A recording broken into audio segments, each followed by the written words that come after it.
Hello, y'all. Joe here from Copy Hi. Hackers. Welcome to another Tutorial Tuesday. I am joined today by the wonderful Ashley Hockney, who is going to be talking with us today about a critical step in getting clients, and that is your Mhm. copywriter portfolio. How do you show the work that you do? Most portfolios are not designed for what copywriters do. So, Ashley, you're going to share with us a Yeah. great way for copywriters to share their work samples. Yes, yes, I am. And it's because I know the pain myself. I frantically sent Joanna an email a couple months ago, and I was like, I think I figured it out. I have been uploading emails into blog posts for too many years. We have to do something different. And so I'm really excited to kind of say hi to everyone today and walk you through what I'm doing. And also just kind of like empathize, like being a freelancer in 2023 is like a whole thing. So very like happy to see everyone here in the chat. I love it. Yeah. So we're going to have a walkthrough of how to do Mhm. this right. Yep. Cool. Cool to share my shot. Cool to share my slides. Yes, please. Can't Oh, wait. all right, here we go. Okay. Great. Awesome. Okay. Um, cool. So today I wanted to walk everyone through creating and updating your writing portfolio and staying out of WYSIWYG hell. WYSIWYG is my favorite word to say, my favorite place to be. So we're going to go through that today. So I'll give you a little bit of my background too. Hey, I'm Ashley. I run Hockney Marketing. I'm a copywriter turned strategist turned advisor, which is pretty cool. And a lot of credit to Joanna there. We actually met running a Teachable webinar in like 2015, so many years ago, where I went on to be early at Codecademy, Zapier, and was recently the director of marketing over at Buffer before leaving to do my own thing. So I've been freelancing, for about 5 years now, which is wild. And, wanted to walk you through writing samples and how that's really changed and become more important today, right? So you might be wondering, like, why the heck are we talking about writing samples? Like, this feels like a really small aspect of my job, but I'm going to tell you why it's really important today. And the easiest way to add them to your site without it being really complicated, and also all those like small tips and tricks for working with clients to get what you need, because also you have to have like permissions and a system there that isn't going to drive everyone nuts. So um who's been this person like on vacation trying to close a client or send an invoice? Like definitely me. So I'm often in this position where I want more work, and I don't want to have to like sell that hard, right? When you get like a new kickoff call, like a new potential client, and they like maybe don't have context on who you are, and you're like trying to convince them that you've been doing this for years. And when you have to prove that you're trustworthy time and time again, it just really starts to wear on you, and it's a waste of time, right? We want to scale our businesses, scale our time, and get like a high ROI on our effort. So, we want to think about how we like do this without having to work the same amount as we did for our first client, so we can work less, which is a lot of my goals. Okay. So I don't think this is new to anyone here that when you're a copywriter, a freelancer, a consultant, you need a website. And particularly, I'm going to say those writing samples, right? So we live in the digital world, right? There's no storefront anymore. That's what our website is for. And I would even say part of that is jumping to what our Instagram presence is. It does feel like that's a new digital storefront too. But these are all ways that we prove we are, in fact, a business. I've been working with clients long enough to know that they do get like, they run into like people who don't perform that well pretty often. So there's not a lot of trust there when they're finding you online. And that's what we need to start to build, proof that we are, in fact, trustworthy and can be hired. And so, little bit of a throwback, right? If you've taken the 10x freelancer course, which I did a couple years ago when I started doing everything, one of the first things you do is that you create like just a basic website. It's like a homepage, right? And you give yourself a title in LinkedIn, and you kind of stop there for a bit, right? I just kind of remember this advice. It's like, you don't want your website to like hold you up, right? You got to keep moving and going and getting the work. And this is actually what mine looked like back in the day. This was like my first sales page. And it was truly like all I really needed to kick off and like get my first clients. it said like what I did, and there we go. But it does actually have one thing here that we needed even back then, and that's that work sample page. Because the proof is the point is you must showcase your work samples, especially today. I have noticed a considerable shift this year in what people need to see to really trust you. And I think there are a couple of reasons for that, right? Well, and they all kind of come down to the fact that your work samples are your virtual reference, right? People want to hire you. They can't call a previous employer to check in and go like, is this real? Can she do the work? They look to your work samples for that, right? People are coming to your website and they're going like, what do you do? And can I trust you? So let me go ahead and show you mine for a second. Okay. So this is my site. I think we can all relate to the pain of wanting it to always be a little bit better. Excuse me while I cough. All good. I'll come back on for a second and let you cough. But I do feel this looks great. This desire to make it always look better, I hear, but this looks fantastic. Thanks, Joanna. Are we so glad we're digital today? I'm like, we can still do this without everyone being like, who's that girl in the office coughing?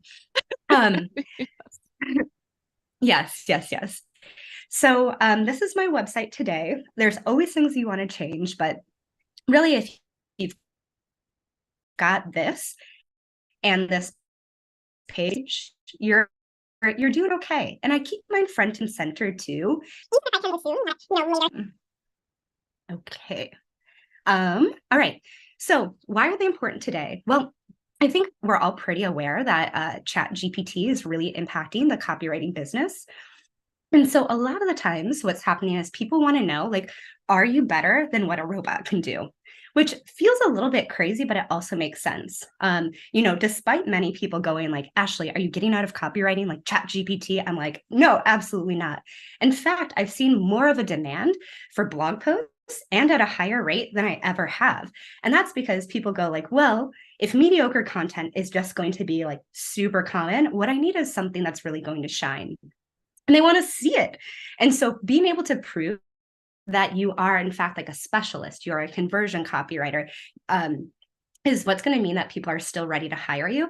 And in fact, actually, I think you're going to be able to start charging a little bit more than what we used to, because people are going like, yes, we need quality. Like their VCs are telling them content is working right now.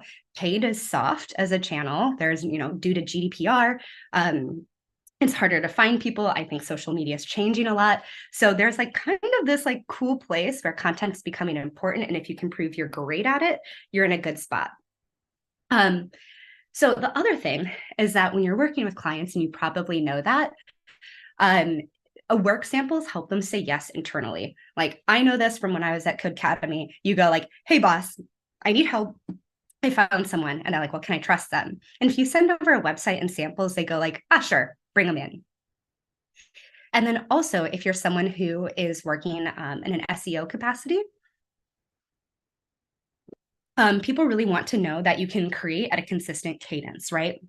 If they're hiring you to create 2 posts a week, they want to see that you've done it before. Okay.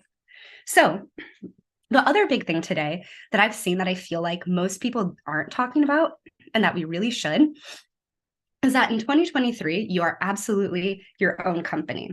Like whether you are a freelancer or in-house at a tech company, realistically, most of us stay for maybe like 5 years at a tech company, and that feels like forever. And like maybe they've IPO'd in that time.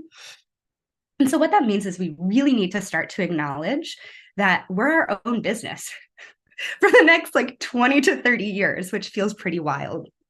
And so with that in mind, it's really important that we think about how to do this sustainably, that like really we have to have our own backs for like all these years moving forward. And so one stat that absolutely blew my mind is that over half of the US workforce will freelance by 2028. Half! Nuts! So more than ever, we need to save our work. This was like a very the scene in Succession that got me. And I was like, oh my gosh, do I know Kendall Roy? It's when he comes in and he guts Volter, which is, some kind of media company. And he basically fires everyone. And the thing is, this happens all the time, all the time. And so when that happens, no one's reaching out to be like, hey, do you want to make sure like you have your work before you go? It's just not happening. And what I used to always do is go like, well, I've got the Wayback Machine. But these days they're actually getting sued. And so, there's kind of this like big question in the industry of whether or not they'll be around. And then also I'm just going to leave this like X logo here and, go like, maybe we want to like save that work before things can change again. And so all that to say, do not do what I did. Don't do it, because I've been working in tech for 10 years now. I built a microsite with Codecademy. We hired an agency to do it. It was stunning. I don't know where it is, like totally gone. Like used Wayback Machine, and there's like interactions it doesn't capture. I used to write like a blog post every week for Teachable for like a year and a half. And when they IPO'd, things changed. I left, people updated the content, added new bylines. Like, I don't know where it is. And not to mention like email, like if you're an email copywriter out there, like, it is the most like ephemeral of all content. You send it, like it's gone. Where'd it go? Like, I would love to see what some of my original copywriting looked like, and I just can't find it. So I want to show you how you do this. Like, great. Gotcha, Ash. Like, what happens next? And so, I think that there are like 4 components of this. 1, you have to do good work, right? 2, you have to save it. Whew. Then you got to showcase it. Ugh. And then you have to like market the marketing. And, we all know what that's like. And so, when it comes to doing good work, I trust that anyone's here who's like in the copy hackers, like the Joanna verse, like we do good work, like we're good writers. But then you have to save your work. And doesn't that sound like super easy? You're right. It's like, oh yeah, I'll take like a little PDF. Well, with client work, it's not always that easy, right? You have to like ask for permission. And so there are 4 things that I do that make this like easy on myself. One, you can think about adding a clause to your contract. So, this is saying like in your terms and conditions, you might say like, I have the right to create case studies, da, da, da, da, da, da. But actually what's standard in the industry is that you won't own the work when it's done. But even if you write that in, what I've found is that it doesn't always matter what's in writing. What matters is like how the client feels, right? So if they feel like they're like they've been exposed by your work, then they don't like it anyway.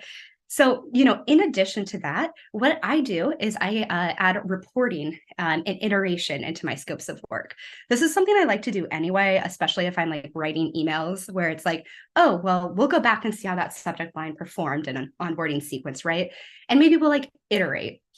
And what this means is, 1, I'm getting access to those tools so I can go in and look at the results. And I can see it myself. And so I'll do 2 things after that. 1, I'll like drop a line in Slack and be like, hey client, like, look how well this is performing. And it like gives them that feedback loop of being like, oh yeah, this is great. And then also it means when the project ends, I have like specific statistics and data that I can say like, well, this worked. So, one thing, credit to Joanna again, whenever I finish like a copywriting project, I go back and like I ask people for a referral, but in that too, I might also include these stats where I'm like, well, we performed this at like X, Y, and Z rate. Honestly, this is like some great work and well above the industry standard. And you're an awesome client. Could I create a case study from it that you share? And a lot of times, like people are pretty thrilled about that. These are like individual contributors within large companies. And if you can prove that they had like an impact on the data, good for you, and like good for them. And then this is also a forcing function to make sure you save it. So, all right, hydration. Okay, so when I say save it, I don't mean like this.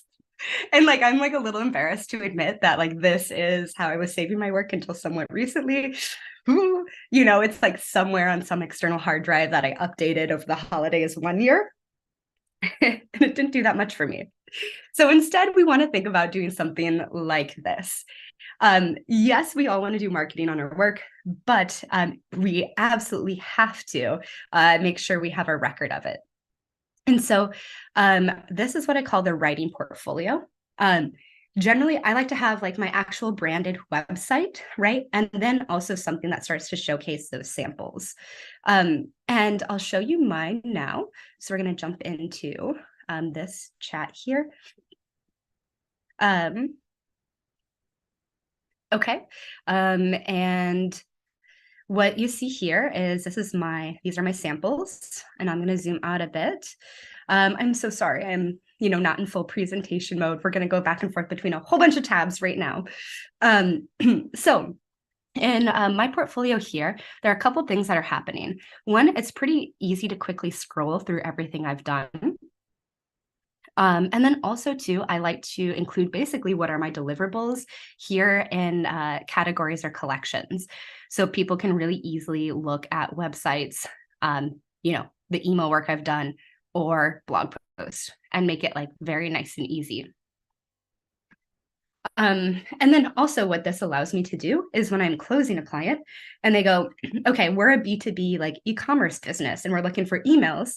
I can go back in and kind of quickly point them to emails and like go through and find my clients.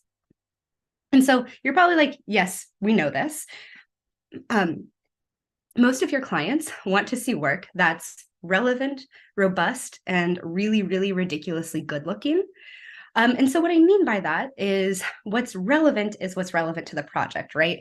As you start to specialize and niche down and your portfolio starts to change, if you want more e-commerce work, you want to show those people, especially if you're closing a deal in that industry. You also want to show a robust proof of work. And then also, it really does matter how it looks. As a copywriter, I was always like, don't judge a book by its cover. The writing is what matters. Someone comes in, they quickly scan your website.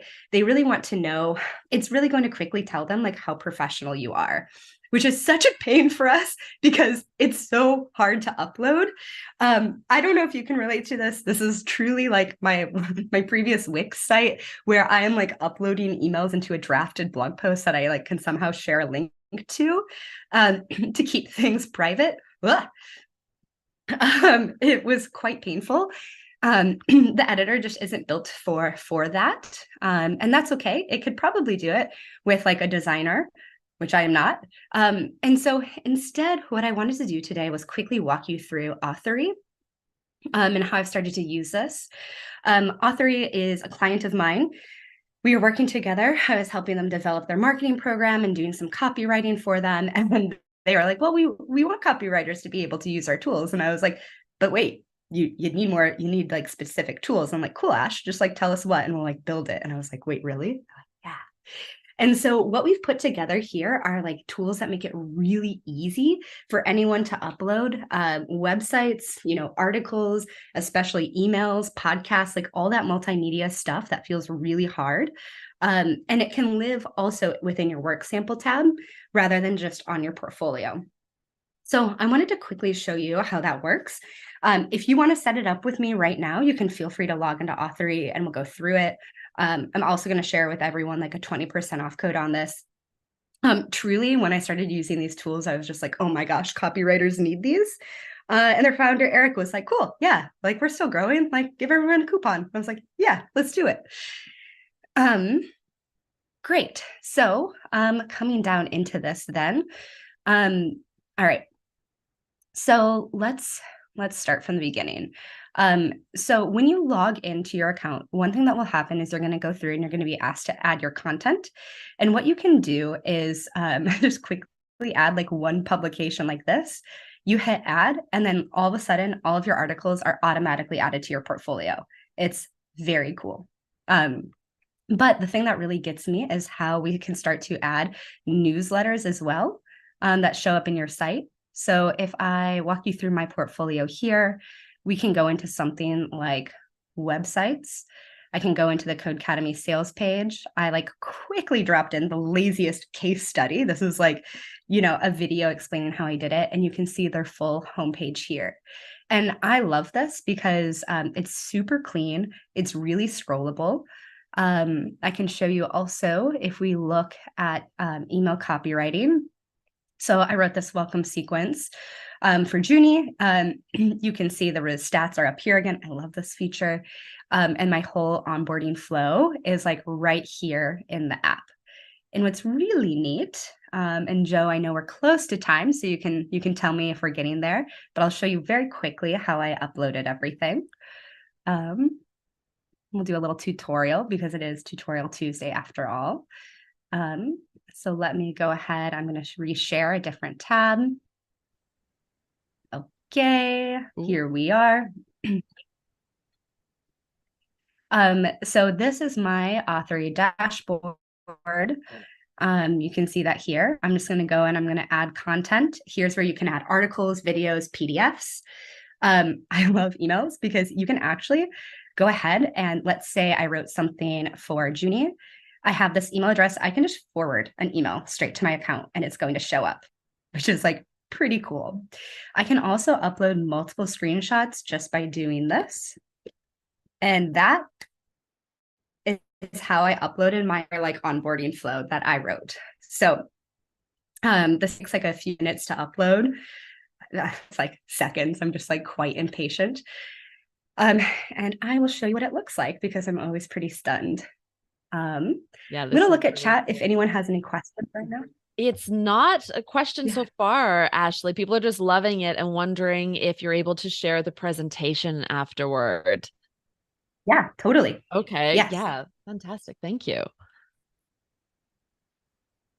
So we're going to the content item and like, these are like all of my emails, which is just like so cool. Yeah. So as soon as I saw this happen, I was like, all right, let's get the word out. I want everyone to have this. So there are a couple neat things also that Authory can do. I'm going to stop sharing. I'm going to jump back into my slides. Okay. And so, one thing that I didn't know is that once you enter in your byline, Authory will also automatically go out and collect any other blog posts under your byline. So, right now, if I'm like writing for a company, they have my byline, they're just pulled in. And actually, I get notified if something goes live and I'm not told, which is really cool because that happens all the time with clients. You can back up websites, emails, social posts, videos. You can create those individual collections and you can also keep them private. So if you've ever ghostwritten content before and you're like, I want to be able to send this to someone, but I don't want to I don't want this on my full website, but like, how do I showcase this? You can create a collection for that where it's all hidden. Yeah, which is pretty cool. And then also, I think, Joe, in the email that you sent earlier too, we also do this neat thing where we can verify with greater accuracy than OpenAI whether or not your content was generated by a person or by a robot. So if anyone is asking you, like, did you write this or was this AI? Like, you can say, no, it's me. And like, here's my certificate. Yeah. Which is like, pretty cool. Yeah. So I will wrap up because we're about 4 minutes over. I want to share with everyone the promo code and like we can drop this into chat or wherever. But if you want to join and try things out, 20% off there it is. Yay, fantastic. I love this. I love it so much. It's so great that they're still at a place where they're taking like feature requests from you. Like, what if it did this for writers? So that's amazing. We have one question from Madison who asks, can you create a custom domain with Authory? Yes, you can. Okay. On one of their higher level plans. Okay, perfect. And then Mike asks, can PDFs of previous content be uploaded? Yes, you can do. So you can also pull in websites just by a URL, or like the page. Yeah. Or if you take a screenshot, you can pull that in too. Yeah. Wonderful. Okay, very good. How long have you been using it now? Since March, I want to say. Okay. I started working with them and I got my fingers into it and I was like, I need this. But we just recently launched the tools for copywriters about 6 weeks ago. And so also too, if anyone in the community has feedback, like send us an email, like we want to know. Amazing. That's so cool. So the link to get that 20% off is available. Mike will make sure that that's available for everybody who's watching this, even watching the replay. Do go check it out. As soon as you sent it to me, Ashley, I signed up. I was like, this is cool. It's great. Even if nobody in my, I don't know, but it's still really, really good to have a link to a portfolio that you can send around whenever you need to for clients in particular and leads. But that's amazing. Ashley, where can people follow you, find out more about you, all of those great, wonderful things? Sure. I would say I'm a terrible content marketer at content marketing myself. I work through referral. Find me on Instagram. It's like hockneymarketing.docs, I DOCX. did tag you this morning. I was like, is it .docx? That's very Yeah. interesting. That's awesome. Love it. Cool. Thank you so much, everyone. Thank you for attending. If you have more questions, throw them in the comments and we'll get back to you as soon as we possibly can. We have a tutorial coming your way next week as well. So stay tuned every Tuesday for Tutorial Tuesdays. Ashley, thanks again. That was incredible. Really great information and a really great walkthrough of a very cool tool. Great. Thanks for